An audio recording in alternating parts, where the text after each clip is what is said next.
Welcome po sa ating munting YouTube channel. Ito ang inyong Pinoy Firearms Instructor na gunsmith din naman. At bago ako bumati at magpasalamat, ay gusto ko lang munang basahin ang katanungan ni Jumar Diot. Ang sabi niya, dati po akong gumagawa ng LR22 na walang license. Pag na-report po ako, ano po ba ang parusa na igagawad sa akin? So, importante itong tanong na ito. Dahil nagtuturo ako, ay hindi ko naman sasabihin sa inyo na kayo ay tumanggap o magtayo kayo ng shop na hindi ko po sinasabi yan. Dahil yan nga po ay illegal, may parusa po yan. Yan ang isang dahilan bakit ako nag-abroad. Okay, dahil ang batas sa atin ay may specific na kaparusahan. So, bago ko yan talakayin, ay disclaimer doon sa nagsabi na hindi naman ako abogado, pero dapat din nating malaman ang batas. Okay. So, gusto ko lang munang batiin ang lahat ng mga OFW. Saan mapanik kayo ng mundo, mag-ingat po tayo, taglamig pa rin. At mag-ingat tayo sa ating mga trabaho na huwag tayong maaksidente at panatilihin nating malusog ang ating pangatawan. Okay, at pasasalamatan ko lang yung ating sa inyo, sa mga subscribers ko. Maraming salamat. Tayo umabot na ng 39,750 plus na mga subscribers. Thank you sa inyong mga pagsishare, pagla-like ng ating mga videos, hindi sa mga ganda ninyong comment. At pasasalamatan ko din yung mga mga silent viewer na hindi nag-i-skip ng ads, sapagkat tayo nga po ay isang charity vlogger na ang kinikita ng ating YouTube ay tinutulong natin sa 6 na estudyante na ating mga beneficiary. Okay, special thanks lang kay Dennis Sardona, bago nating sponsor na nagpadala sa atin dito sa ating GCash number. Sana marami pang magpadala. Kahit tiko-konti lang, kung tayo ay marami, malaki ang magagawa niyan para tayo makatulong sa ating mga beneficiaries na estudyante na anak ng mga single parent. Yan po ay ginagawa ko na noong tayo ay wala pang YouTube.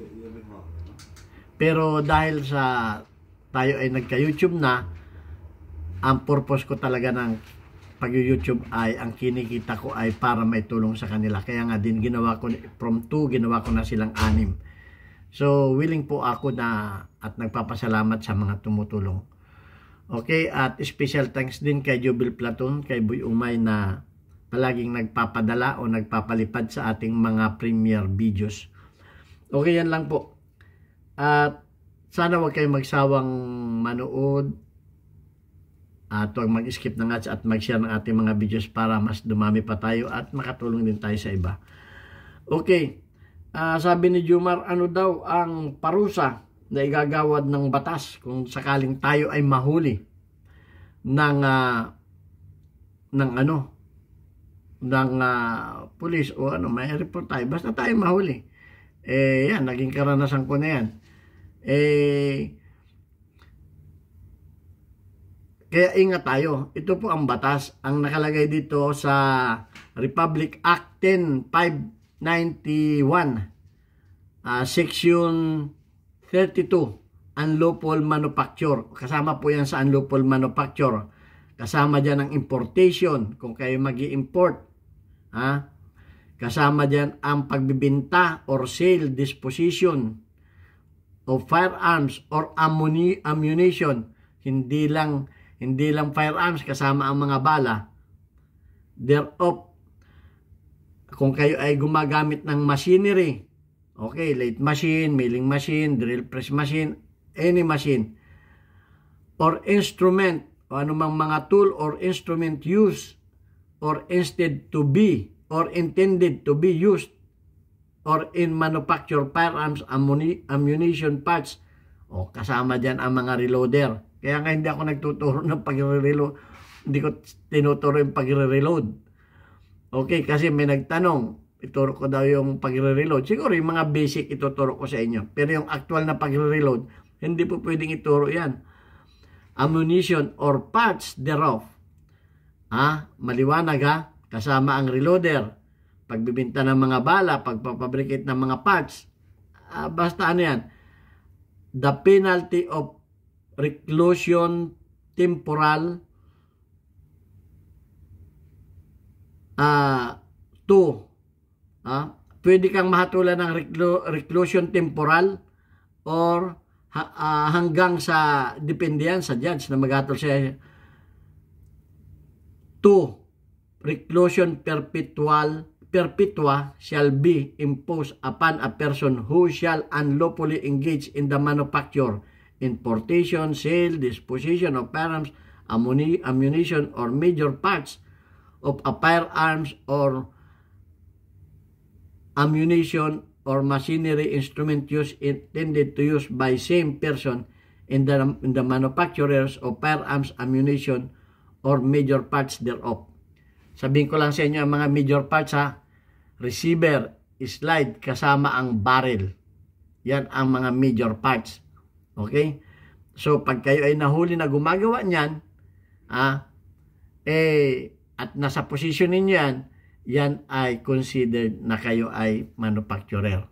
So, yan ang mga major parts. Hindi na pasama dito ang mga minor parts. So, kung mahulihan siguro kayo ng trigger, hindi naman major parts yun. Okay, so ano ba yung ilang taon naman yung yung penalty of unlawful manufacture, penalty of reclusion temporal. Kasi ang sabi dito mahatulang kayo ng reclusion temporal to reclusion perpetua. Okay, ang reclusion temporal ay 12 years and 1 day. Kung kayo ay naging mabait sa loob ng kulungan hanggang, pero yan ay 20 years in prison mayor. Pwede pang umabot ng 20 years yan kung hindi kayo, depende yan kung ano ang inyong behavior sa loob ng kulungan. Pero nabibigyan kasi ng ng parole. Okay? So, 12 years ang pinakamababa hanggang 20 years. Mantakin ninyo yan. Makukulong kayo ng ganyan. So, ako'y nagtuturo na niyan, pero sinasabi ko rin sa inyo na yan ay hindi man panghanap buhay, pampersonal. Yung mga personal ninyong gamit, ang aking concern. Hindi ko kayo ina-advise na kayo ay gumawa sa ibang tao dahil baka may magpagawa sa inyo tapos mai-report kayo. Ayan. Yan ay yan ay yung reclusion temporal. Ay paano ko ang ihatol sa inyo ng siguro kung malakihan siguro kung nahulihan lang kayo ng isa ay pwedeng reclusion temporal lang ang ihatol sa inyo. Pero kung ang nahuli sa inyo ay marami na, reclusion perpetua na ang hatol sa inyo. Ano yung reclusion perpetua? Habang buhay po yun. Na yun ay may hanggang 40 years yun. Hanggang 40 years. O kung ikaw ay nahulihan kung ikaw ay 20 years plus 40 years, ay di pwede kang makalabas na mabigyan ka ng parol ng hanggang 70 years ka. O 60 years ka, kung 20 years ka, 40 years yun. Kung ikaw ay mabait-bait, ay kung ikaw ay baka doon ka na pumanaw sa loob doon ka na kainin ng uod sa loob ng kulungan. Yun ang sinasabing panghabang buhay. So matindi po ang kaya dapat natin alam ito. Yung reclusion perpetua. Pero kung ikaw naman ay mabait, talagang nakitaan ka ng mabait ka sa loob ng Muntinlupa, ay pwedeng umabot ka lamang ng 30 years. May bagong batas tayo na amendment. Kaya nga yung ibang mga nahatulan ng habang buhay, after 30 years, pinalaya na. Kung ikaw ay naging mabait sa loob ng kulungan. O mantakin ninyo yan nag-arimuhan kayo sa 1,000 na paggagawa ng baril, pinagkakitaan ninyo ng ilang taon, nahuli kayo. Kaya yan ang isang dahilan bakit ako nag-abroad. Kaya sinasabi ko palagi sa aking videos, huwag ninyo akong hanapin sa Pilipinas para magpagawa. Napapansin ninyo yung mga videos ko? Lahat ng mga videos ko, sinasabi ko yan. Wala po ako sa Pilipinas. At meron pang tumatawag dito sa aking GCash number. GCash number ng anak ko yan. Yan ay para sa mga donor o mga tumutulong sa ating mga estudyante. At tumatawag dyan. Kasi meron pang gustong bumili ng baril. Yan po ay kaya nga dapat maging maingat tayo. So, yan ay isang babala sa inyo. Hindi ko mo ako ay tinuturoan ko kayo ng mga basic na paggagawa ay hindi para kayo ay magtayo ng negosyo na ganyan, na illegal. Pwede ninyong pakinabangan yung tinuturo ko kung kayo ay magtatayo ng business na legal, wag yung illegal. Ang sabi naman, pwede naman kayong kumuha ng license Pwede naman kayong kumuha ng license. Ngayon, may parusa pa din yung mga yung namang mga tools, yung mga machinery. Halimbawa, may kamukha ko, may machine shop ako. Kung hindi naman conforme sa conforme sa kung yung mga machine naman ay depende yan sa sa prima facie evidence. Okay? Kung may prima facie evidence, kung may talagang ebidensya na yun ay ginagamit mo sa paggagawa ng baril o unlawful na paggagawa, ay may kaakibat din na parusa yun. Nakalagay dito. Ang sabi din, possession of any machinery, tool, or instrument used directly in the manufacturing of firearms, ammunition, or major parts thereof of any person or business employed activity na not unlawful deal with a prison or such article shall be prima facie evidence. O dapat may prima facie evidence. Depende naman yun sa ebidensya. Ngayon, papaano naman kung ikaw ay namasukan? Yan ang importante. Namasukan ka ngayon sa isang paggawaan ng mga baril, repair shop. Alamin mo kung yung shop na yon ay may license. Dahil ignorance of the law except no one. Sabi mo, hindi ko alam na wala pala lisensya yan. Ay namasukan ka ngayon doon, trabador ka ngayon doon. Ikaw ay taga-kikil, ikaw ay taga-reblo, ikaw ay tiboy doon, nahuli ka doon sa loob ng shop, ay may parusa din po yan. Kahit hindi ikaw ang may-ari nun. Sabi mo, trabador lang ako dito. Hindi po, ang sabi dito sa batas ay, the penalty of prison mayor is in its minimum period to prison mayor in its minimum period shall be imposed upon any laborer, worker, or employee of licensed firearms. Kahit basta employee ka doon, secretary ka doon, tiboy ka doon, tagaluto ka doon. Firearms dealer who shall unlawfully take shall otherwise dispose of the firearms ammunition. Ganon din. The possession of such stolen basta nahuli ka doon, hindi natin pabain, ikaw ay mahatulan ng penalty of prison mayor. Ano naman yung prison mayor? Ilang taon naman yung prison mayor na yun? Tingnan natin yung yung prison mayor. Yung prison mayor ay 12 years. 6 years to 12 years. Antakin ninyo na. Mabibilang ko kayo ng 6 years. Believe,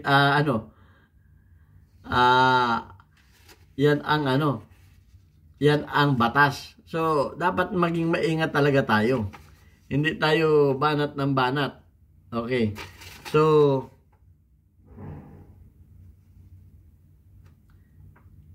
ito, prison mayor, 6 years to 1 day. 6 years to 1 day at maximum na 12 years. 6 years hanggang 12 years ka. Kung ikaw ay mabait-bait doon, baka papalabas ka ng 6 years. Pero pag naging maximum ang hatol sa iyo ay 12 years.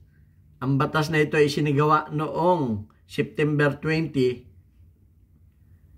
2019. So hindi ko pa alam kung may amendment na itong batas na ito. Nabasa ko lang ito dito sa Republic Act. I-google ninyo, Republic Act 10591. Okay? Section 32 ng ating batas. So, pinapaalaala ko lamang sa inyo na mag-ingat po tayo. Yung aking pagtuturo ay pampersonal dun sa mga lisensyado ninyong baril. Hindi ko kayo ini-encourage, baka kayo nagkakamali, hindi ko kayo ini-encourage na tumanggap, gawin ninyong negosyo yung kaalaman na yan. Kung gagawin ninyong negosyo yan, ay mag-secure kayo ng license. Yan ay meron na tayong video niyan kung paano kayo makapag-secure ng license. At mag-ingat din tayo kung tayo mamamasukan sa mga pagawaan. Siguraduhin natin na yung pagawaan na yun ay lisensyado. Huwag tayong pasok ng pasok para lang tayo kumita ng pera. Mapapadamay po tayo. So, matindi ang batas natin. So, ulitin ko, ignorance of the law except no one. Huwag mo sabihin na, hindi ko alam yung batas na yan. Basta ako yung gumawala ng gano'n. Wala kang may katuwiran sa judge. Hindi, dapat alamin natin ang batas. Kaya ngayon nagsabi sa akin na hindi ka naman abogado, wag mo nang pakialaman yung batas na yan. Hindi po kahit tayo ay kung tayo ba'y nahuli at hindi natin alam yung batas, ano sabihin natin? Hindi naman ako abogado, hindi ko naman alam yung batas. Lahat ng bagay na papasukin mo, alamin mo. Alamin mo pag pinasok mo yan. Dahil madali ang pumasok, mahirap ang lumabas. Okay? So yan lang ang masasabi ko sa inyo, na salamat kay Jomar Dyot sa kanyang tanong dahil ito ay kapakipakinabang sa atin. Okay? Na tayo ay dapat mag-iba yung ingat. Hindi tayo dapat kamukha ni Roldan Lumuntad, sinabihan akong bubo. Baka ito ay illegal na magagawa, naubusan ng customer. Sinabihan ako ng bubo, siya na ang matalino. Hindi ko makakalimutan siya si Roldan Lumuntad. So ako ay nagpapalaala sa lahat ng aking mga subscribers. Please sumunod po tayo sa batas. Hindi yung kayo ay natuto sa akin, kayo naman ay nabilanggo. Hindi po ako magiging masaya doon. Okay, so yun lang ang masasabi ko sa inyo. Okay, at babasahin ko lamang yung community spotlight. Weekly highlights of your most engaged audience members including your top commenters. Okay, may mga bago na tayo. Napalitan na yung luma. Napasama si Christine Lee. Okay, shout out sa iyo Christine Lee. Merong kang 51 engagement. Okay, bumalik si Brian Butch Cupido na may 30 engagement. Okay, shout out din kay Rinaldo Arsinio na may 70 engagement. Okay, may bago tayo. Si Freddy Munoz. Freddy Munoz ay may 2 engagement. Shout out din kay Norman Paul na may 37 engagement. Okay, mag-comment lang kayo, mag-share ng ating mga videos at mapapasama rin kayo sa random na ito yung nilalagay ng YouTube channel. Hindi ko kayo kayang i-shout out lahat. Kung ano lang yung nilagay ng YouTube dyan, yun lang ang i-shout out ko. So maging active tayo sa ating YouTube channel at sana ay maging ligtas tayo sa lahat. Maganda yan na nalalaman natin ang mga batas. Huwag tayong bara-bara. Okay, thank you very much and God bless us all.